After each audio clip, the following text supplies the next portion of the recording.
बोलो श्री सत्यनारायण भगवान की जय। ओम मंगलम भगवान विष्णु मंगलम गरुड़ ध्वज मंगलम पुंडरीकाक्षम मंगलाय स्तनो हरि। तो आज हम श्री सत्यनारायण भगवान का जो कथामृत है वो पीने जा रहे हैं।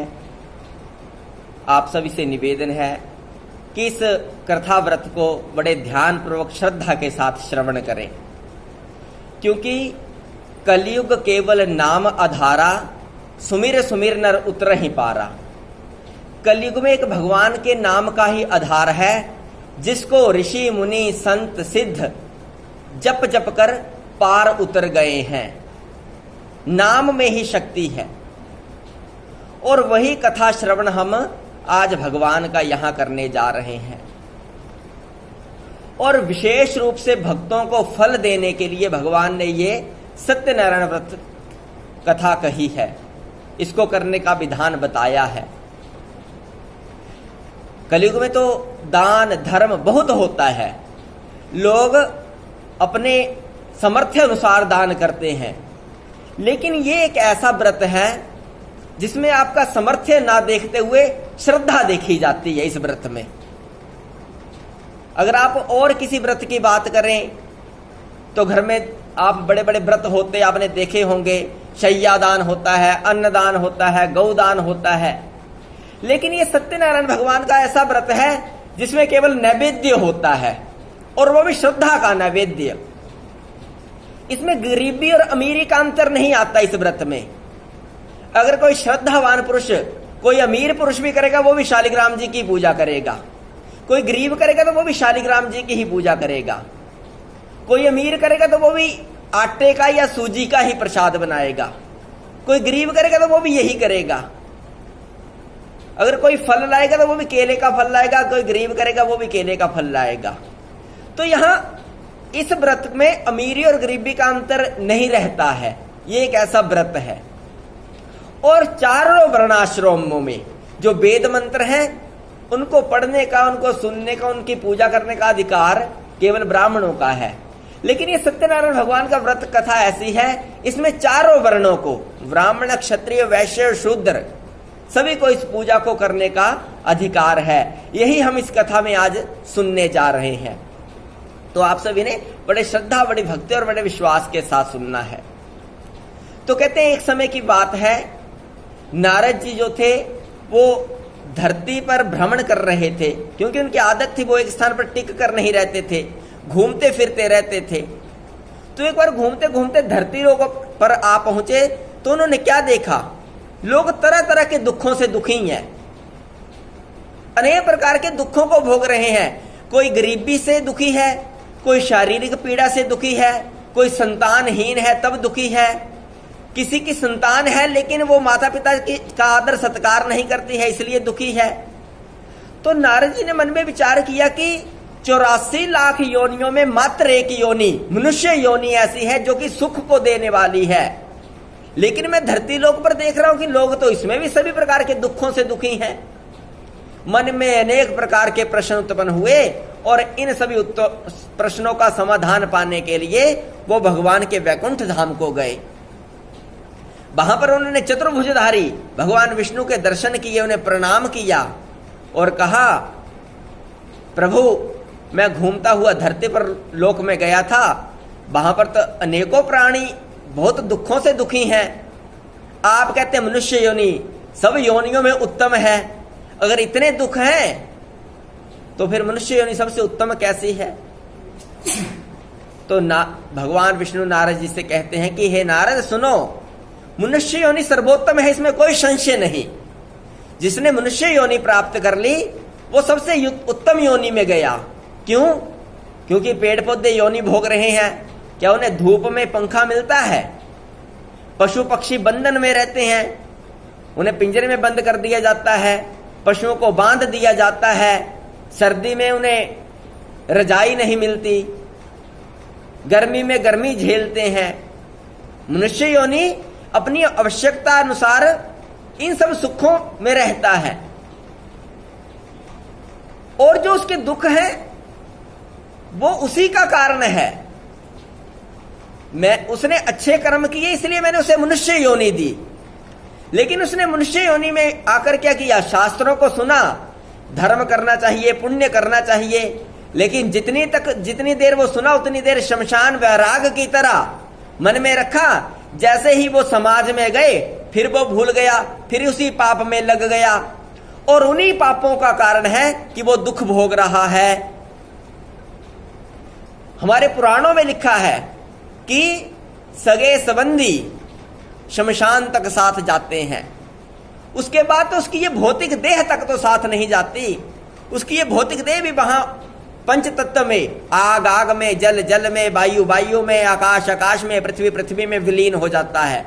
उसका तो केवल एक मात्र रहता है उसका कर्म जो उसके साथ जाता है, उसी के साथ उसे अगला जन्म मिलता है।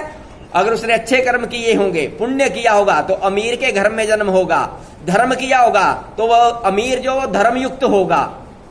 हो सकता है अमीर हो लेकिन वो पापी हो तो पाप की कमाई खाएगा, उसी के कर्मों के अनुसार उसे जन्म मिलता है और उसी में वो सुख दुख भोगता है।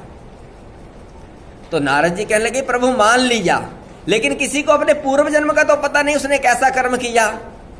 इस जन्म में तो शास्त्रों में सुन लिए कि अच्छा कर्म करना चाहिए और उसे सुनकर करेगा, लेकिन जब तक हमने शास्त्र नहीं सुने और तब तक पाप करते रहे, उस पाप का प्रायश्चित कैसे हो, पूर्व जन्म में जो पाप किया उसका प्रायश्चित कैसे हो। तो भगवान विष्णु थोड़ा मुस्कुराए और कहने लगे तुम संत हो, मुझे मालूम है तुम लोगों के हित की ही बात जानकर आज यहां से जाओगे। तो चलिए आज आपको एक ऐसे व्रत के बारे में बताते हैं जिसको करने से प्राणी मात्र को सुख मिलता है। उसके इस जन्म के नहीं, अभी तो पूर्व जन्म के भी पाप कट जाते हैं, और उनके ही नहीं उनके पूर्वजों तक के पाप कट जाते हैं। ऐसा ये व्रत है।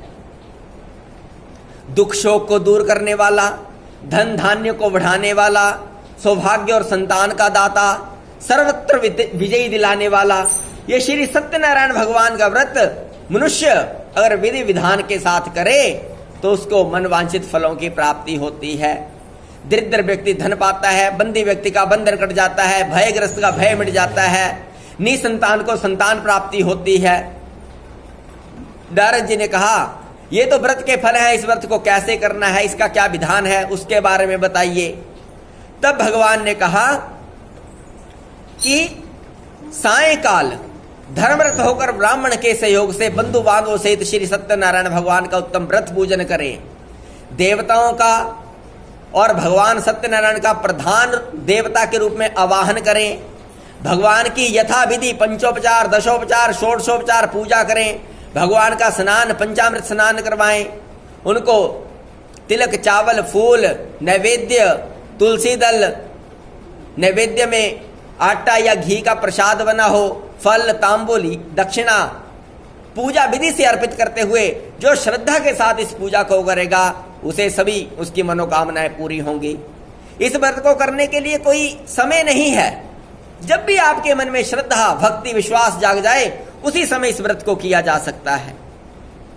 इस व्रत को करने के लिए किसी मुहूर्त की आवश्यकता नहीं है, ज्यादा कोई सामग्री की आवश्यकता नहीं है। जिसके पास जितना सामर्थ्य है वो उस अनुसार पूजा कर सकता है। नहीं हो तो मानसिक पूजा से भी ये पूजा संपन्न हो जाती है। पूजा के बाद कथा सुने, प्रसाद ग्रहण करें और फिर सत्यनारायण का संकीर्तन करें। ऐसे व्रत करने वालों की मनोकामना अवश्य पूरी होती है। ये कलयुग में एक छोटा सा व्रत इस पृथ्वी पर सुलभ है। जो कोई भी इस मनुष्य इस व्रत को करता है उसकी सभी मनोकामनाएं पूर्ण होती हैं। बोलो श्री सत्यनारायण भगवान की। यहां पर सत्यनारायण भगवान का प्रथम अध्याय पूर्ण होता है। अब दूसरे अध्याय में वर्णन आता है कि ये व्रत अगर इतना फलदायी है तो कैसे इस धरा पर यह व्रत आया, इस धरती पर कैसे सर्वप्रथम हुआ। नारद जी ने जब ऐसा प्रश्न भगवान विष्णु से किया तो भगवान कहते हैं कि एक समय की बात है, एक ब्राह्मण बड़े भगवान में श्रद्धावान थे। वो भगवान की नित्य पूजा करते थे लेकिन भिक्षा मांगकर अपना गुजारा करते थे। जो भी भिक्षा से मिलता उसका पहले जो भी भोजन बनाते पहले भगवान को भोग लगाते, एक नियम था। और कहते हैं नियम वाले को ही परमात्मा मिलता है। तो उसी नियम के अनुसार वो ब्राह्मण हमेशा पूजा करता था। तो एक समय ब्राह्मण को चाहने वाले भगवान विष्णु ने स्वयं एक बूढ़े ब्राह्मण का वेश बना लिया और और पूछा कि आप ऐसे क्यों भटक रहे हो। तो उसने बताया मैं एक गरीब ब्राह्मण हूं और ये जानता हूं कि भिक्षा मांगना एक बुरी आदत है, लेकिन अपने पेट को पालने के लिए, अपने कुटुंब को भरने के लिए मैं भिक्षा मांगकर अपना गुजारा करता हूं। यदि आप इस गरीबी को मिटाने का कोई उपाय जानते हैं तो कृपया करके हमें बताएं। तो भगवान विष्णु जो कि बूढ़े ब्राह्मण का वेश धारण कर गए थे, कहने लगे ऐसे ऐसे आप भगवान विष्णु सत्यनारायण के रूप में उनकी पूजा कीजिए, उनकी पूजा करने से आपको मन वांछित फल मिलेगा। ऐसा कहकर भगवान अंतर ध्यान हो गए और उसके बाद ब्राह्मण नित्य क्रिया करके रोज की तरह भिक्षा मांगने गया। लेकिन आज मन में एक संकल्प था कि भिक्षा से जो भी मुझे प्राप्त होगा उस अन्न से, उस धन से भगवान विष्णु की सत्यनारायण रूप की पूजा होगी। और अभी व्रत किया नहीं था, अभी मात्र संकल्प था कि व्रत के इस आज की भिक्षा से जो प्राप्त होगा उससे करूंगा। ये संकल्प मात्र से जितनी भिक्षा उसे पहले प्राप्त होती थी, आज उसे पहले से 2 गुना भिक्षा प्राप्त हुई। उसी से उसने अपने भाई बंधुओं को इकट्ठा किया, पूजा की सामग्री सारा सामान लाया, विधि विधान के साथ भगवान सत्यनारायण का श्रद्धा से पूजा किया और धीरे धीरे वो धनवान बना। उसने अपनी एक कुटिया बना ली अच्छी सी, जंगल में निवास करने लगा और वो ब्राह्मण दंपति खुशहाल जीवन जीने लगी। और हर संक्रांति को महीने में एक बार उसने व्रत करने का नियम ले लिया। फिर नारद जी ने पूछा तो इस ब्राह्मण के बाद ये व्रत किसने किया, उसके बारे में बताइए। तब कहा कि एक लकड़हारा जंगल में लकड़ियां काट रहा था। एक बार लकड़ियां काटते काटते उसे बहुत जोर की प्यास लगी, तो उसने जितनी लकड़ियां काटी थी उनको बांधा और जंगल के समीप में उसी ब्राह्मण के घर में पहुंच गया। कहते हैं जब भाग्य खुलता है तो रास्ता अपने आप मिलता है। और लकड़हारा जब उस ब्राह्मण के द्वार पर पहुंचा तो ब्राह्मण उस दिन सत्यनारायण भगवान का व्रत कर रहा था। तो वहीं बैठ गया। जब ब्राह्मण चरणामृत प्रसाद देने के लिए बाहर आया तो उसने पूछा ये क्या कर रहे थे। तो ब्राह्मण ने बताया मनवांछित सभी फलों को देने वाला ये श्री सत्यनारायण भगवान का उत्तम व्रत है और इन्हीं की कृपा से आज मैं खुशहाल जीवन जी रहा हूं। तो बोला मुझे भी इस व्रत के बारे में बताओ। सारा विधि विधान जाना, लकड़ियां जो गट्ठे में बांधी थी सर पे रखा और मन में विचार कर लिया कि आज इन लकड़ियों के बेचने से जो मुझे धन मिलेगा इससे मैं भी सत्यनारायण की पूजा करूंगा। और कहते हैं आगे क्या होता था, लकड़ियां ज्यादा होती थी, मूल्य कम मिलता था। आज प्यास के मारे लकड़ियां कम थी, लेकिन जिस नगरी में वो गया वहां उसे उन लकड़ियों की पहले से दूनी कीमत मिली। यह कृपा है, केवल संकल्प मात्र से यह फल मिल रहा है। तो जिसने ये व्रत कर लिया हो, पूर्ण कर लिया, उसे कितना फल है। बस श्रद्धा, भक्ति और विश्वास भगवान पर। उसके बाद उसने भी उस धन से सारी सामग्री लाया, बंधु बांधवों को इकट्ठा करके सत्यनारायण भगवान का उत्तम व्रत पूजन किया। इस व्रत से वो धनवान गुणवान बना। हर संक्रांति और पूर्णिमा महीने में 2 बार उसने ये व्रत करना प्रारंभ कर दिया और अंत में भगवान का वैकुंठ धाम प्राप्त किया। यहाँ पर भगवान सत्यनारायण कथा का दूसरा अध्याय संपन्न होता है। बोलो श्री सत्यनारायण भगवान की। आइए थोड़ा हरिनाम संकीर्तन करते हुए तीसरे अध्याय में प्रवेश करते हैं। आप भी मेरे साथ गुनगुनाएंगे। और श्रीमन नारायण नारायण नारायण, श्रीमन नारायण नारायण नारायण, लक्ष्मी नारायण नारायण नारायण, लक्ष्मी नारायण नारायण नारायण, श्रीमन नारायण नारायण नारायण, श्रीमन नारायण नारायण नारायण। कथा के तीसरे अध्याय में प्रवेश करते हैं। अब कथा का प्रसंग आता है एक वैश्य का। एक वैश्य राजा तुंगध्वज, एक राजा उल्कामुख नाम के एक राजा हुए। वो राजा बड़े प्रतापी राजा थे और लेकिन उनके संतान कोई नहीं थी। तो संतान प्राप्ति के लिए नदी के तट पर श्री सत्यनारायण भगवान का व्रत कर रहे थे। और उसी समय एक धन से भरी हुई नौका लेकर नदी के किनारे पर एक वैश्य पहुंचा। तो उसने जब राजा को यज्ञ करते देखा, सत्यनारायण भगवान का व्रत करते देखा, तो पूछा, हे राजन, आप ये क्या कर रहे हैं? तो राजा ने बताया, मेरे पास सब सुख है, सब ऐश्वर्य है, लेकिन मेरे संतान नहीं है, इसलिए मैं संतान प्राप्ति के लिए सत्यनारायण भगवान का व्रत कर रहा हूं। वैश्य ने मन में विचार किया, मेरे घर में भी कोई संतान नहीं है, और मन में एक आस्था सी लेकर वो अपने घर गया। घर जाकर अपनी पत्नी लीलावती से कहा कि जब हमारे घर में संतान होगी, मैंने एक ऐसा व्रत होते देखा है, उस व्रत को राजा कर रहा था, और राजा कर रहा था तो अवश्य उस व्रत का कोई फल है, इसलिए जब भी हमारे घर में संतान होगी हम भी इस व्रत को करेंगे। दोनों पति पत्नी संतुष्ट हुए और व्रत का संकल्प लेकर, कहते हैं जैसे उन्होंने व्रत का संकल्प लिया, 10वें महीने बाद ऐसा सौभाग्य, उन्हें ये सूचना मिली 9वें महीने में कि जो उसकी पत्नी है वो गर्भवती है और उसके तो संतान होनी है। बड़े प्रसन्न हुए और 10वें महीने में लीलावती ने एक सुंदर सुशील कन्या को जन्म दिया। ये कन्या इस प्रकार बड़ी होने लगी जिस प्रकार शुक्ल पक्ष का चंद्रमा 15 दिन में बड़ा हो जाता है। कन्या का नाम कलावती रखा गया। लीलावती ने बड़े सुंदर मधुर वचन कहे कि हे स्वामी, हमने जो संकल्प किया था कि व्रत कर लेते हैं तो उसको पूर्ण कर लेते हैं अब। तो उसने कहा, नहीं, अभी तो थोड़ा व्यस्त समय चल रहा है, व्यापार ज्यादा है, जब थोड़ा फ्री समय आएगा, थोड़ा हम फ्री होंगे, उस समय इस व्रत को कर लेंगे। और ऐसा कहकर वो व्यापार को चला गया। व्यापार करते करते इधर पिता के घर रहकर कन्या बड़ी होने लगी, समय बीतता गया। समय तो अपनी चाल से चलता है। कन्या बड़ी हो गई, विवाह योग्य हो गई, बालावस्था से युवावस्था तक पहुंच गई। वैश्य था, धन अपने दूत भेज दिए चारों तरफ के, अच्छा सा वर ढूंढो। वर ढूंढा गया, योग्य कन्या के वर देखा, उसका विवाह उसी के साथ कर दिया। लेकिन दुर्भाग्य था, व्रत करना भूल गए। विधि विधान के साथ अपनी पुत्री का विवाह कर दिया। और जमाता दामाद और वो दोनों इकट्ठा व्यापार करने लगे।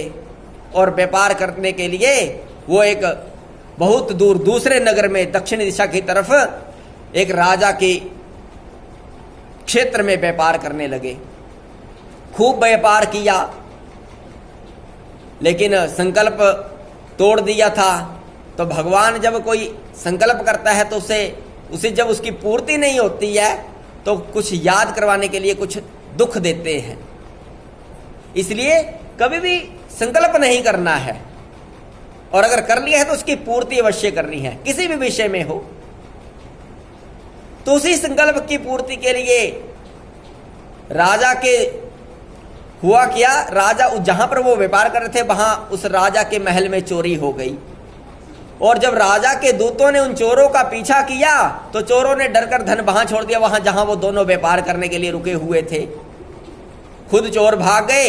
राजा के दूतों ने जब राजा की संपत्ति को उन दोनों के पास देखा तो उन दोनों को चोर समझ लिया और बंदी गृह में डाल दिया। उधर उनके घर में चोरी हो गई, घर का सारा सामान चोर ले गए। वैश्य की स्त्री शरीर से रुगड़ मन में चिंता लिए हुए, इसी प्रकार कलावती कन्या भी।